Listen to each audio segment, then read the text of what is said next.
Ladies and gentlemen, I'll have you make room, contented a while for to be. It is I and myself that has brought us along, and my trade you will quickly see.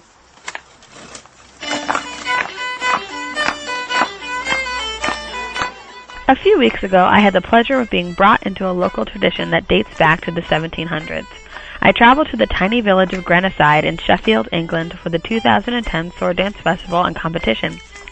My sword dance team, Orion, was the only American team invited to the event, I one of the only young dancers on my team. It was an amazing trip for me.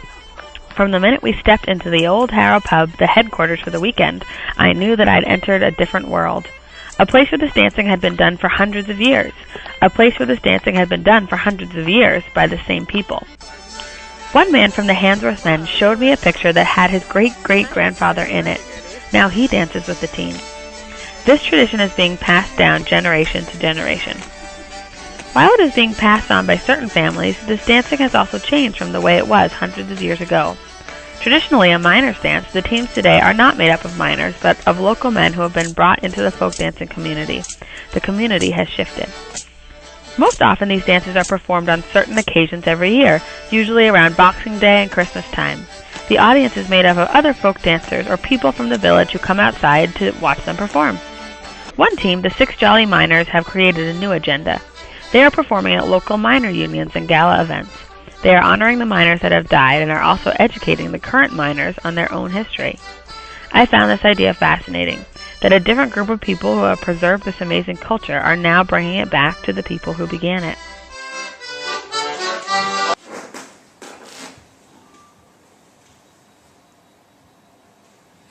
How brave are the colours beneath the ground, beneath the ground. Thomas Clitheroe, his son John, aged 15. His nephew William Morton, aged 17. Thomas Laycock. Walter Rogers. Albert Hemingway. Nice and steady, boys.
I was impressed and touched by these people who are living these traditions that we, over in the States, have recreated in many ways.